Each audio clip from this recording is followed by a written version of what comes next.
It's like something out of a dream or... Now, after years and years of rumors and fans asking, pretty please, it is finally happening. Knights of the Old Republic, the game that first came out on the original Xbox back in 2003, a game that is widely regarded as one of the best, if not the best, Star Wars games of all time, if not one of the best games of all time, and certainly best RPGs, is being remade and will be coming to the PS5 and the PC sometime in the near future. No timetable for release was given. And yes, you heard right, this is a remake and not a remaster. What is the difference, some might ask? Well, the best way I can think to put it is when you remaster a game, you take what it is and you polish it up the best you can. You might fix up the graphics and do other more cosmetic things, but it's not going to be all that different from the original in any way but visually and maybe on your ears as well. However, when you remake a game, you're starting from the ground up. You are remaking the game and using the old version as a framework or a guide or a blueprint, which in this case is what Aspyr, the company behind this, will be doing.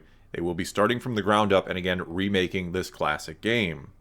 Which right away brings to mind all sorts of questions and maybe even some concerns. For some, this is akin to treading on sacred ground. This is a game that is beloved by many, myself included. And though I am super excited right now, this does feel like a dream come true at long last. The last thing we want is to see them get this wrong by perhaps changing too much.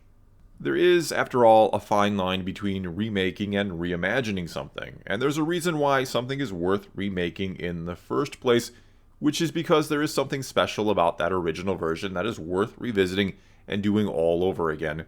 Something that doesn't need to be reimagined, as much as it needs to be, for games at least, brought up to the standards of the time.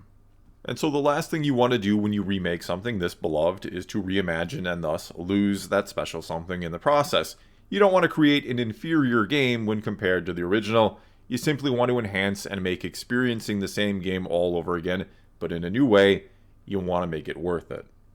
And by no means am I trying to sound negative here. I just want to express how important this game is to myself and others, how badly we want to see them get this right, and how much we're rooting for that very thing to happen. All of that said, there are some things about the game that absolutely should be changed, starting with the most obvious and one of the biggest reasons why you remake something like this in the first place, that being the graphics. Now, we've so far seen nothing in regards to how this will ultimately look, not even a screenshot. We got a teaser trailer with a voiceover recorded by the original Bastila voice actress, that being Jennifer Hale, set over a very brief, albeit nice-looking pre-rendered scene of Revan basically posing with a lightsaber.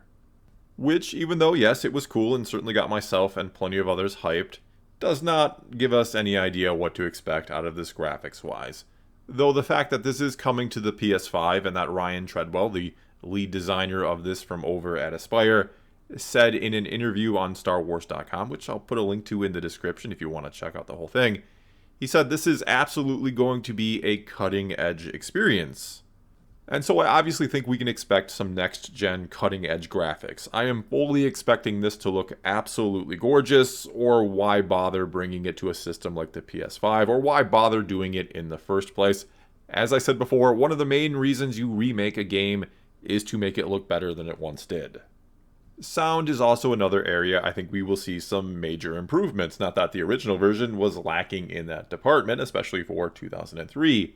So I would expect a remastering of the original score and maybe some new voice acting in places too, if not a complete re-recording of the audio, especially when in that aforementioned interview on StarWars.com, something was said about going over and agonizing over each and every line, making it sound like changes will be made there. So hopefully if that does happen, if lines are changed or added, which seems like a certainty one way or another, hopefully they get back as many from the original cast to record this as possible, and it seems they already have Jennifer Hale back to play Bastila, so I'm sure others will be on board as well. I also hope we can get a few more alien lines recorded this time around. I can't be the only one who grew tired of aliens saying the same 3 lines over and over again, but it being implied they were saying something different with each of them. But anyway, minor complaint about the original game aside, the other thing that absolutely should be and almost certainly will be changed is the gameplay. Because the thing is, no one has ever said the best thing about KOTOR is the gameplay, And if they have, I think they need to try some other games, because even by 2003 standards, it was pretty rough. And so I think the first question that needs to be asked about the impending changes to the gameplay has to be, will it still be turn-based? Will it be a similar but revamped version of the original gameplay? Or will it be completely new and different? Could this even be changed into a more action RPG? Now, personally, I'm more old school. I grew up in the days of the NES and then into the Super NES and Genesis, where games like Final Fantasy and Dragon Warrior were king, where pretty much every RPG, save something like Zelda, was turn-based. Nowadays, though, outside of JRPGs, I suppose, not much is turn-based anymore. It's all pretty much action-oriented, and I think that's what a modern audience is going to want and expect out of this game, and what I think they're ultimately going to get out of it as well. Again, I go back to the comment about this being a cutting-edge experience, and obviously a cutting-edge experience should have cutting-edge gameplay, not nearly 20-year-old systems that weren't even innovative at that time. And so I think if there were any discussions around keeping some element of the old system in place, it was quickly jettisoned. One of the first things they decided has to be that the gameplay needed to be changed. I think this is going to play completely differently from how it once did. I'm fully expecting an action RPG this time around, but won't be terribly angry if I'm wrong. Another question I have around all this about how the game will play, in a way, is will it keep the old sort of leveling and feats and skills and attributes and all of that? Will it keep that same sort of leveling system? One that was essentially a D20 system from back in the days of 3rd edition D&D. I mean, again, on a personal level, I liked that system. I'd be fine with it basically kept the same, but then again, I played a lot of 3rd edition D&D back in the day, or actually 3.5, I should say. And so that was one of the many things I really enjoyed about the game, that it had a sort of D&D vibe or feel to it, but it's another thing I could certainly see changed or tweaked slightly at the very least. Another big question that immediately popped into my mind when I first heard this kind of concerns the bigger picture of Star Wars, or the canon, which is, will them remaking this game mean that the story will become part of the official canon now? Could this even be the start of bringing the whole Old Republic era back into it, which I would love to see?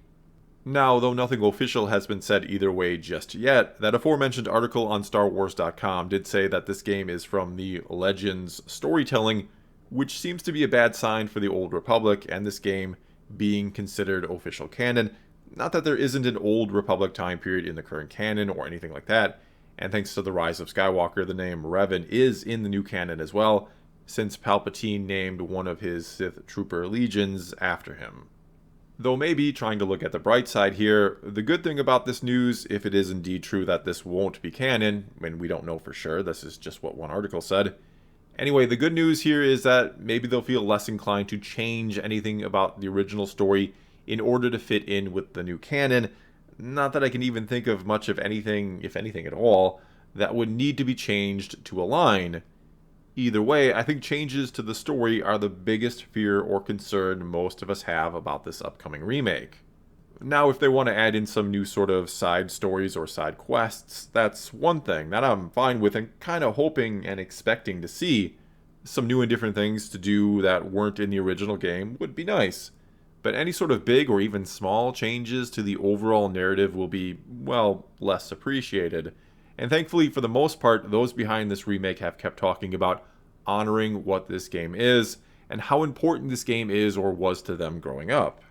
But there were a few things said in that interview on StarWars.com that sort of maybe raised a bit of a red flag with some, with one being a quote from Ryan Treadwell where he said, "This is something that is important and impactful. Our big goals on this are to bring the story to a modern audience and have it be just as impactful today as it was for players when it originally launched." Then there's also this one from Orion Kellogg from Lucasfilm Games who said, "We want this game to be just as beloved as it was before. Some of my favorite meetings to have in my week right now are to get into the nitty-gritty with Aspire and talk about why did we make that choice in the original game and how does that play today? How do we expand that choice and make it even more meaningful and impactful? We think about literally every word of dialogue and other choices down to the clothes that the character is wearing." And look, nothing here makes me suddenly terrified that the game is going to be a disaster. There are a lot of different ways to take what they say here about modernizing the game or bringing it to new audiences and about choices made. And again, most of what these two guys say in this interview and what was said in the other interview Ryan Treadwell did during the original announcement video is about how they want to honor what this game is. They're talking about how important doing what they're doing is. And yes, in some ways, like gameplay and graphics, it does need to be modernized, as I was talking about before. But that said, you don't need to reinvent the wheel here. What makes the story of Knights of the Old Republic so fantastic is that it is timeless. You could take this story back 100 years, and though they might not know what Star Wars is, the people then would still get the same thing out of it then that people would today, and that people will 100 years from now. There is a reason why people today, young people who maybe weren't even alive in '03 when it first came out, they can still play this game today, the original version, and despite the aforementioned bad controls and maybe lacking graphics by today's standards, they can still very much love and enjoy the game. And it's the same reason why the original trilogy and the story of the prequels still hold up today, which is again that they are timeless. They're set in a distant past of a fictional galaxy, and hence the story doesn't need to be modernized. It just needs to remain true to what it is and what Star Wars is, because Star Wars, when done right, is something anyone and everyone can relate to, no matter what time period it is or what is going on in the world. I mean, hopefully Luke Skywalker has taught Lucasfilm a very valuable lesson about how you handle beloved things. When they sort of reimagined him for the sequels, they split the fanbase in half and turned some of their most loyal customers against them. Yet when they did what they did with him in The Mandalorian, when they honored him, they set the internet on fire and brought grown men to tears. And so as long as that's their approach, the Mandalorian mindset, let's call it, then I think we're going to be just fine with this remake of Knights of the Old Republic. Well, that's all I've got for you this time. Now it's your turn to tell me how you're feeling about this. Are you excited? Are you worried? Is it maybe a little bit of both? And I do plan on covering all this a lot more. Again, I love this game. I am a huge fan of it. I am very excited. And I'll be covering it more as we learn more, that is, over mainly on my other channel, which is going to be devoted or is devoted to things such as gaming and collecting. And after a few false starts over there, I now hopefully have things going full speed ahead on that channel. I was even already planning on playing through Knights of the Old Republic again and doing videos on it over there, so this gives me all the more reason to do just that. Anyway, if you're interested, a link to my other channel will be in the description below. Either way, do leave a comment somewhere and let's talk some Star Wars. And until next time, thanks for watching.